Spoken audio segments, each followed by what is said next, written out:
Hello friends, आज की date है 4 जुलाई 2022 और डेली क्विज की क्वेश्चन एंड आंसर सीरीज में आपका स्वागत है। तो फ्रेंड्स, डिस्कशन स्टार्ट करते हैं।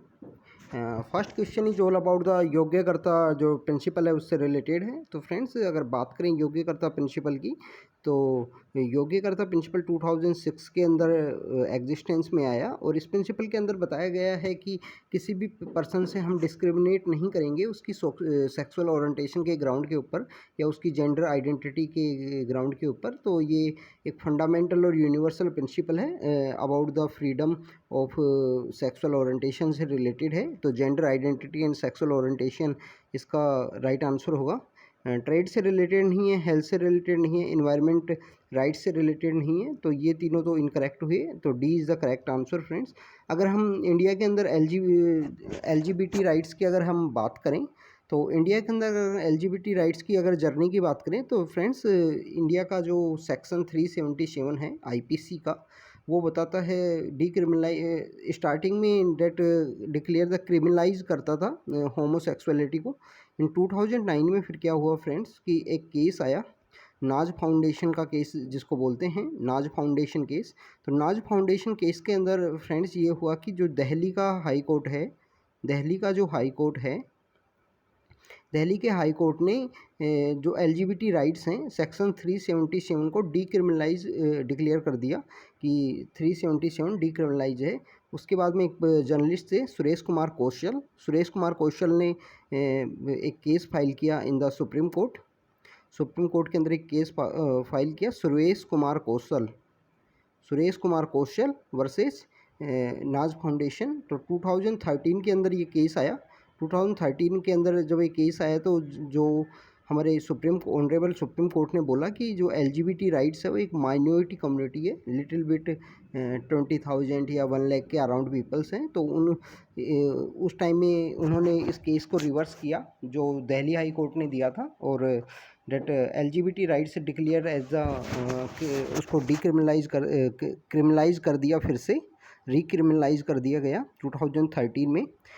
फिर फ्रेंड्स 2015 के अंदर और 17 के अंदर दो ऐसे जजमेंट्स आए। 2015 के अंदर जजमेंट आया नालसा जजमेंट जिसको बोलते हैं, जिसके अंदर ऑनरेबल सुप्रीम कोर्ट ने डिक्लेयर किया कि there is a third gender. उसके बाद में 2017 के अंदर एक केस आया Puttaswamy case is all about the right to privacy. तो उन्हीं को देखते हुए 2018 के अंदर फिर से इस जो LGBT राइट्स से रिलेटेड केसेस थे उनको रीओपन किया गया, और Navtej Singh Johar versus union of India case के अंदर में on the basis of privacy, dignity and liberty के ऊपर में होमोसेक्सुअलिटी को डिक्रिमिनलाइज कर दिया गया। तो friends, this is all about the journey of LGBT rights in India. तो नवतेज सिंह जौहर जो 2018 का केस है, 2018 का केस है नवतेज सिंह जौहर, तो उसके अंदर डीक्रिमिनलाइज किया था सेक्शन 377 को डीक्रिमिनलाइज डिक्लेयर कर दिया गया।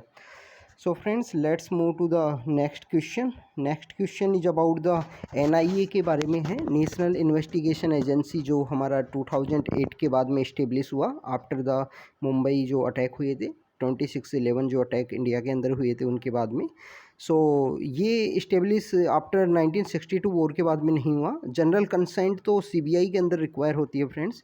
Extra territorial jurisdiction is not given to NIA। तो ये तो NIA को दिया गया है, अगर कोई भी एक्स्ट्रा टेरिटोरियल अगर कोई भी केस है तो उससे रिलेटेड NIA को ही अथॉरिटी है।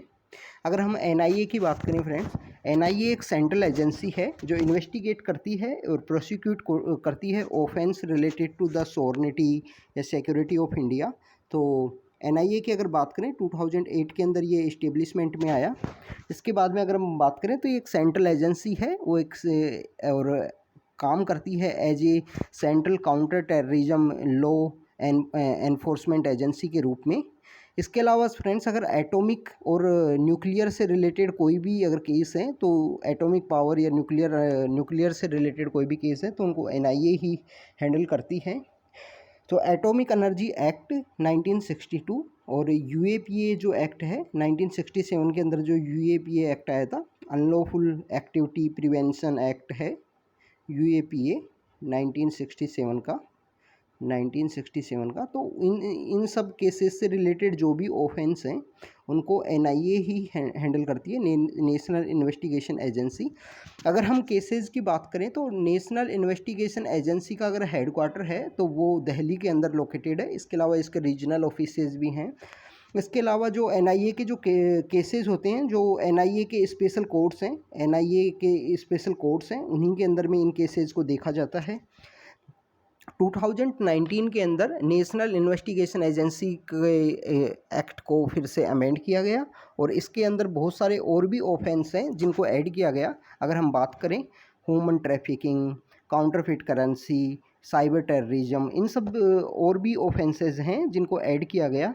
अगर हम साइबर टेररिज्म की अगर हम बात करें तो हमारे इंफॉर्मेशन टेक्नोलॉजी का जो एक्ट है उसका सेक्शन 66F, अगर हम बात करें 66A, जिसको तो Syria single versus union of India case के अंदर इलीगल डिक्लेयर कर दिया था, बट सेक्शन 66F जो डील करता है साइबर टेररिज्म से रिलेटेड।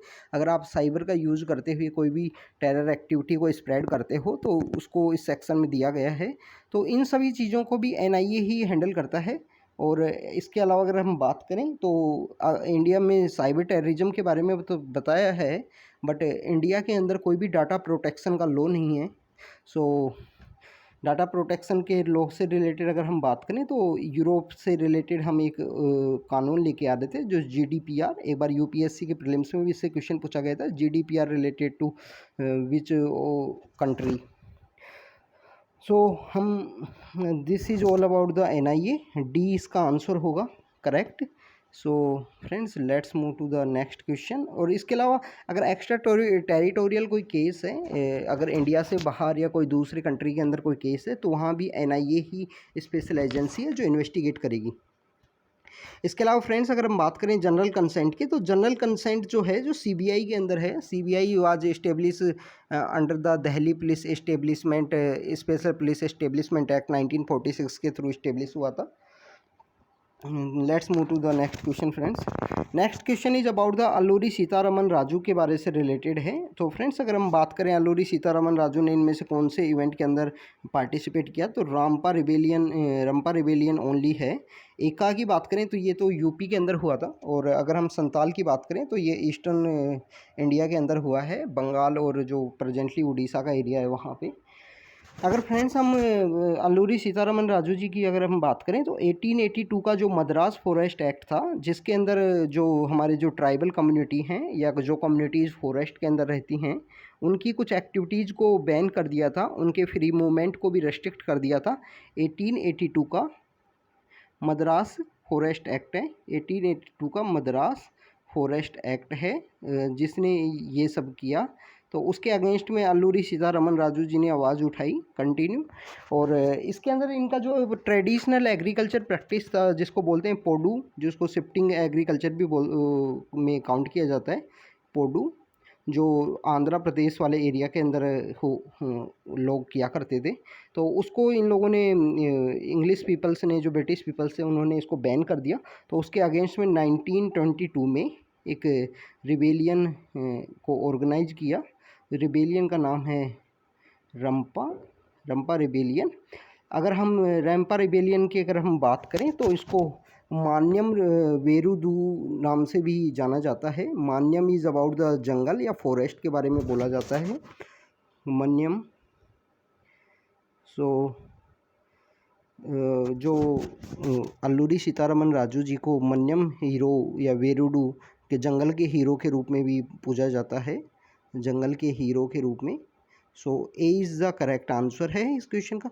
अगर हम फ्रेंड्स एका मूवमेंट की अगर बात करें तो 1921 के अंदर में यूपी के कुछ डिस्ट्रिक्ट हैं, हरदोई, बहराइच और सीतापुर, इन डिस्ट्रिक्ट्स के अंदर में ये मूवमेंट स्टार्ट हुआ अंडर द लीडरशिप ऑफ मदारी पासी। तो उनके मूवमेंट में हुआ, और इसके अंदर क्या हुआ था कि रेंट इंक्रीज हो गया था एका मूवमेंट के टाइम में। तो उसके अगेंस्ट में फिर जब मूवमेंट स्टार्ट हुआ तो British people pass the one act known as the Awadh rent amendment act pass किया गया, जिसके अंदर रेंट को कंट्रोल किया गया और ये मूवमेंट ख़त्म हो गया वहीं के साथ।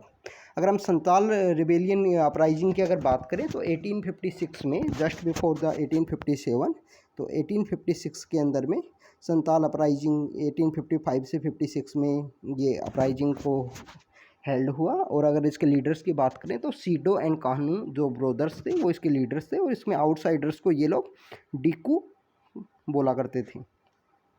तो A is the correct answer friends. Let's move to the next question. Next question is about the Chakma and Hajong जो नॉर्थ ईस्ट इंडिया के पार्ट हैं, तो कौन से रिलीजन से बिलोंग करते हैं फ्रेंड्स, ये इसमें पूछा गया है। अगर हम चकमाज की बात करें, Chakmas belong to the Buddhist and Hajong belongs to the Hindus. So friends अगर याद करने का तरीका अगर हम बात करें तो एच चकमाज के अंदर है और एच ही हिंदूज के अंदर है। सो ये एक याद करने का तरीका हो सकता है। अगर हम चकमाज एंड हुजूम जो कम्युनिटी हैं इनकी अगर हम बात करें तो ये लोग बेसिकली चिटगांव जो एरिया है बांग्लादेश के अंदर, अगर हम चिटगांव की अगर हम बात करें तो चिटगांव बेसिकली वो एरिया जहाँ पे मास्टर सूर्य सेन इन 1929 के अंदर जिन्होंने एक रिबेलियन ऑर्गेनाइज किया था और एक दिन के लिए या कुछ दिनों के लिए उन्होंने चिटगांव को ब्रिटिश से आज़ाद कराया था। तो 1929 के अंदर मास्टर सूर्य सेन ने चिटगांव एरिया के अंदर एक रिबेलियन ऑर्गेनाइज किया, तो वहाँ से ही ये बिलोंग करते थे। 1965 के अंदर क्या हुआ फ्रेंड्स, 1964-65 के अंदर इन लोगों को इंडिया के अंदर माइग्रेट करना पड़ा। First is about the that time that Bangladesh was part of the eastern Pakistan, और इसकी वजह से रिलीजियस प्रोसिक्यूशन इन लोगों का। दूसरा अगर बात करें तो कप्ताई डैम वहाँ पे एक फॉर्म हुआ था, कप्ताई डैम। तो कप्ताई डैम वाज वहाँ पे कंस्ट्रक्ट किया जा रहा था बांग्लादेश जो ईस्टर्न पाकिस्तान के अंदर में उस टाइम में। सो उस वजह से ये लोग माइग्रेट करके इंडिया के अंदर आए, और 2015 के अंदर इन लोगों को ऑनरेबल सुप्रीम कोर्ट ने 2015 के अंदर इन लोगों को इंडिया के अंदर सिटीजनशिप ग्रांट कर दी गई। So this is about the Chakma and Hajong. अगर हम बात करें आंसर की तो answer is the C. Friends let's move to the next question. Next question pair से रिलेटेड है, एयर डिफेंस सिस्टम के बारे में इसमें बात की गई है। अगर हम बात करें फर्स्ट पेयर की तो first pair is correctly match. Iron Dome की बात करें तो ये इजराइल के अंदर है। अगर हम S-400 की अगर हम बात करें फ्रेंड्स तो S-400 रशिया का है और इंडिया भी इसको इम्पोर्ट कर रहा है। तो 3 पेयर्स इसमें करेक्टली मैच हैं, सी इज़ द करेक्ट आंसर। अगर फ्रेंड्स हम बात करें फर्स्ट जो यूएसए का जो एयर डिफेंस सिस्टम है, तो ये यूएसए का जो एयर डिफेंस सिस्टम है इसको साउथ कोरिया के अंदर भी कोरिया के अंदर भी इंस्टॉल किया गया है। इस आयरन डोम में जो इजराइल का एयर डिफेंस सिस्टम है उसकी अगर हम बात करें तो लास्ट ईयर जब आप पैलेस्टाइन और इजराइल के बीच में जो कॉन्फ्लिक्ट चल रहा था 2021 में, तो आपने देखा होगा कि कैसे जो मिसाइल है उनके अटैक को इस एयर डोम डिफेंस सिस्टम की वजह से हवा के अंदर ही अटैक को न्यूट्रलाइज कर दिया गया था। और S-400 इंडिया इसको बाई कर रहा है रिसेंटली रशिया से। तो ऑल 3 इसका करेक्ट आंसर है। तो फ्रेंड्स आप इन तीनों के बारे में पढ़िए, उनका कंपैरिजन एक बार आप देखना इनके बारे में। तो friends this is all about the today's quiz. Thank you very much.